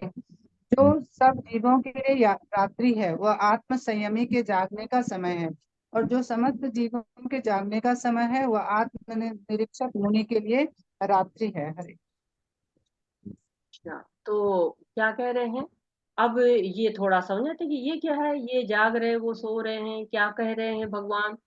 तो कह रहे हैं कि जैसे कि जो लोग आध्यात्मिक हैं वो लोग बहुत सुबह उठ जाते हैं। आप देखिए कि मंदिरों के जो ब्रह्मचारी होते हैं या घरों में भी जो लोग जपा करते हैं, मंगल आरती में शामिल होते हैं, तो वो लोग बहुत सुबह जग जाते हैं। ब्रह्मचारी लोग तो 3 बजे ही जग जाते हैं, लेकिन जो गृहस्थ भी आरती में शामिल होते हैं या जपा करते हैं सवेरे उठ के, तो वो लोग भी बहुत सुबह पौने 4 4 तक उठ जाते हैं और मंगल आरती करते हैं, जपा करते हैं, श्रवण करते हैं भागवतम का। और जो भौतिक लोग होते हैं वो रात में जब उनका जो कहते हैं ना कि अभी सोने का कहाँ समय हुआ है, अभी तो party time, it's party time, तो वो लोग पार्टी करते हैं, बहुत देर देर तक पार्टियां करते हैं, रात में जो है 2 ढाई बजे घर लौटते हैं, या और फिर सवेरे जो है वो 10 12 बजे तक उठते हैं। या कई लोग होते हैं घर में ही जो है टीवी देखेंगे बहुत रात रात तक, और फिर सवेरे बहुत लेट तक उठते हैं, 7 8 बज जाता है। तो उतनी देर में तो क्या होता है, जो लोग आध्यात्मिक होते हैं उनकी तो मंगल आरती, दर्शन आरती, जपमाला सब हो जाता है, भागवतम भी सुन लेते हैं, आधा काम हो गया। तो सोते भी जल्दी है, वो इधर जल्दी सो जाते हैं। तो सकाम कर्मी जो होते हैं और जो भक्त होते हैं, दोनों की दिनचर्या बिल्कुल अलग अलग होती है। तो जो लोग अविद्या के अंधकार में हैं, जो उनके लिए रात है, सोए हुए हैं। लेकिन जो भगवान के सच्चिदानंद स्वरूप का अनुभव करते हैं, वो क्या कहते हैं, वो ज्ञान में हैं, जगे हुए हैं। तो अज्ञानी और ज्ञानी में यही अंतर होता है। जो अज्ञानी है वो हमेशा अंधकार में रहता है, जो ज्ञानी है वो हमेशा प्रकाश में रहता है। हरे हरे कृष्णा। आपूर्यमानमचल प्रतिष्ठम समुद्रमाप प्रविशन्ति यत्त्वत् तदत्कामायं प्रविशन्ति सर्वे स शान्तिमाप्नोति न कामकामी। जो पुरुष समुद्र में निरंतर प्रवेश करती रहने वाली नदियों के समान इच्छाओं के निरंतर प्रभाव से विचलित नहीं होता, जो सदैव स्थिर रहता है, वही शांति प्राप्त कर सकता है। वह नहीं जो ऐसी इच्छाओं को तुष्ट करने की तुष्टि चेष्टा करता है। हरे कृष्ण। बहुत सुंदर उदाहरण दिया भगवान ने। नदियां हैं, कल कल करती हैं, दौड़ती रहती हैं, यहाँ से वहां दौड़ती हैं, समुद्र की तरफ दौड़ती हैं, उनको जल चाहिए और जल चाहिए और जल चाहिए। लेकिन समुद्र क्या है, समुद्र शांत स्थिर रहता है, शांत रहता है, उसको जल की आवश्यकता नहीं है। वैसे ही जो स्थिति प्रज्ञ होता है उसको भौतिक चीजों की आवश्यकता नहीं है, समुद्र जैसे अचल रहता है। तो तुलना की है स्थिति प्रज्ञ की और समुद्र की, कि स्थिति प्रज्ञ जो है समुद्र की तरह से नदियों से प्रभावित नहीं होता है। संयोग है, वियोग है, कामनाएं हैं, इच्छाएं हैं, नहीं, कुछ भी प्रभावित नहीं करती। तो ऐसा है, कह सकते हैं कुछ लोग कि अरे क्या हो गया, मृत समान है क्या, कोई इच्छा ही नहीं है, कुछ विचलन ही नहीं है। तो ये तो मृत की स्थिति है कि जो कुछ भी नहीं चाहिए। नहीं, उनका नियंत्रण है। वो ये कामनाएं नहीं करते कि यहाँ पे हम और घर बना लें, यहाँ पर हम एक गाड़ी और खरीद लें, जो है वो मोटरसाइकिल है तो कार खरीद ले, कार है तो बड़े कार खरीद ले, उसके बाद जो है हेलीकॉप्टर खरीद ले, चार्टर प्लेन खरीद ले।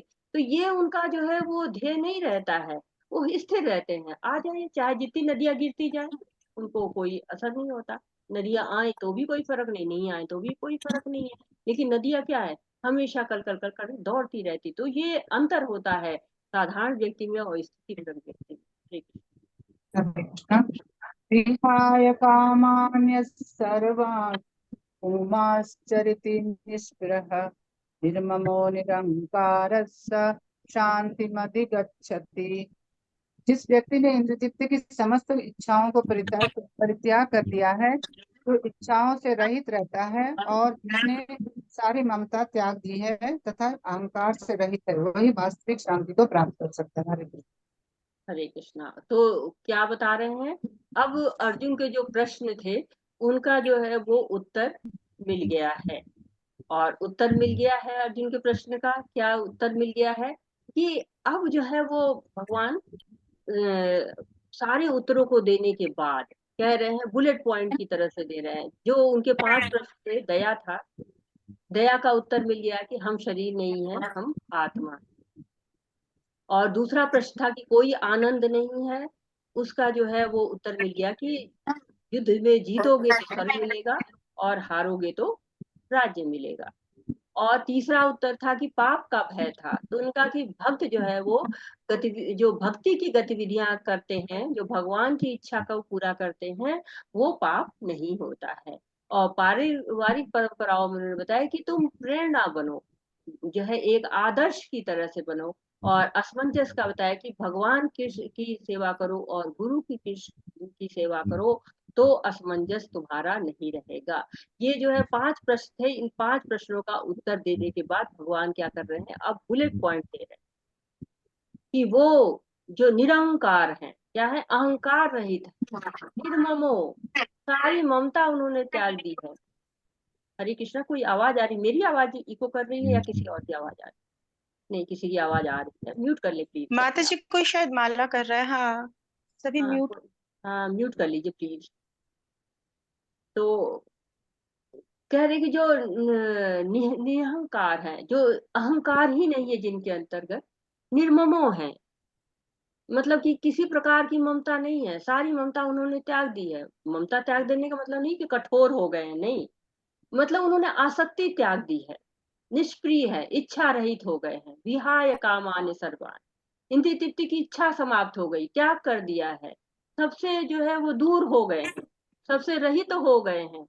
तो क्या होते हैं, शांत हो जाते हैं। तो प्रेम से रहित नहीं होना है, आसक्ति से रहित होना है, मोह से रहित होना है, ये बता रहे हैं भगवान। ऐसे लोग ही क्या करते हैं, वास्तविक शांति मिलती है। संतुष्टि कैसे मिलती है, जब इच्छाएं नहीं रहती, संतुष्ट हो जाते हैं। हमने भोजन किया, हम तृप्त हो गए, इच्छा नहीं है तो खत्म, संतुष्टि, शांति। लेकिन नहीं, अभी और खाएंगे, अभी और खाएंगे, ये लाओ ये लाओ ये लाओ ये लाओ, तो क्या है, इच्छा तृप्ति नहीं, संतुष्टि नहीं आई, शांति नहीं आएगी। तो जो लोग निर्ममो निरंकार हो जाते हैं, विहाय कामान्य हो जाते हैं, वो क्या होते हैं, शांति को प्राप्त करते हैं। शांति अधिगच्छति, शांति मिल जाती है उनको। हरे कृष्ण। हरे कृष्ण। एषा ब्राह्मी स्थिति पार्थ नैनां पार्य प्राप्य विमुह्यति स्थित्वा स्यामन्तकालेऽपि ब्रह्म निर्वाणमृच्छति। यह आध्यात्मिक तथा ईश्वरी जीवन का पथ है, जिसे प्राप्त करके मनुष्य मोहित नहीं होता। यदि कोई जीवन के अंतिम समय में इस तरह हो तो वो भगवत धाम में प्रवेश कर सकता है। हरे कृष्णा। तो ब्राह्मी स्थिति का वर्णन किया गया है। ब्राह्मी स्थिति क्या है, आध्यात्मिक स्थिति है, भगवत धाम की प्राप्ति की योग्यता आ जाती, ब्रह्म निर्वाण स्थिति, भगवत धाम की प्राप्ति की योग्यता स्थिति। ये कैसे आएगी, जब हमारे जीवन का उद्देश्य क्या हो जाएगा, भगवान की भक्ति करते करते भगवत धाम की प्राप्ति। तो हमको शरीर मिला किस लिए है, ये शरीर हमको इसलिए नहीं मिला है कि हम खूब इंद्रिय तृप्ति करें, खूब अच्छे खाएं, खूब पिए और खूब जो है अच्छे बेड पर सोए और अंत में जो है वो अपनी मृत्यु को प्राप्त करें, नहीं, इसलिए नहीं मिला। हमारा लक्ष्य इतना छोटा नहीं है, हमारे जो जन्म का कारण इतना छोटा नहीं है। हमारे जन्म का कारण है कि हम भगवत धाम को प्राप्त करें। और भगवत धाम हम कैसे प्राप्त कर सकते हैं, इस शरीर के द्वारा भक्ति करके। ये जो शरीर मिला है, पंच महाभूत से बना जो ये हमें शरीर मिला हुआ है, इसमें हम अहंकार, ममता, कामना, राग, द्वेष, ये सब भौतिक स्थिति का, ये सब जो जीवन शैली बना रखी है, इस सब का अंत करके हमको प्रयास करना है। हमें उस दिशा में आगे बढ़ना है, भगवान की तरफ आगे बढ़ना है, जिससे हम भगवान को प्राप्त कर सके, न कि इस संसार को प्राप्त कर सके। इस संसार को प्राप्त नहीं करना है। और जो 5 जो है वो प्रश्न थे, इनका उत्तर मिल गया है। लेकिन अभी जो आखिरी प्रश्न है, इसका उत्तर अभी और भी आगे भी आएगा। असमंजस के बारे में अभी भगवान और भी बात करेंगे। तो ये जो अध्याय हमारा यहाँ पर समाप्त होता है। बहुत सुंदर अध्याय है, बहुत लंबा अध्याय है। और इसको हम लोगों ने आज कहते इस प्रकार भगवत गीता के द्वितीय अध्याय, गीता का सार भक्ति वेदांत हुआ। हरे कृष्णा कृष्ण कृष्णा हरे हरे, हरे रामा राम राम हरे हरे। वाचा कल्पतरुभ्यश्च पतितानां पावनेभ्यो वैष्णवेभ्यो नमो नमः। अनंत कोटि वैष्णव वृंद की जय, शिला प्रभुपाद की जय। हरे कृष्णा कृष्ण कृष्ण हरे हरे, हरे रामा राम राम हरे हरे। हरे कृष्णा सभी को। आपका कोई प्रश्न है, कोई सुझाव है, आपका कोई ऐसा डिस्कशन करना चाहते हैं आप, तो हम आपका बहुत बहुत स्वागत है। हरे माता जी आप बहुत सुंदर लग रही हैं आज। हरे अरे हाँ माता जी। स्टार्टिंग में ही बोलना चाह रही थी, नहीं बोली मैं। नजर ना लगे, हाय हाय। कृष्ण की वाणी है माता जी, प्रभुपाद जी ने समझाया, मेरा कुछ भी नहीं है, तेरा तुझको अर्पण क्या लागे रियली तेरा। माता जी आज सुंदर लग रही हैं आज बेटी। अरे नजर नहीं लगा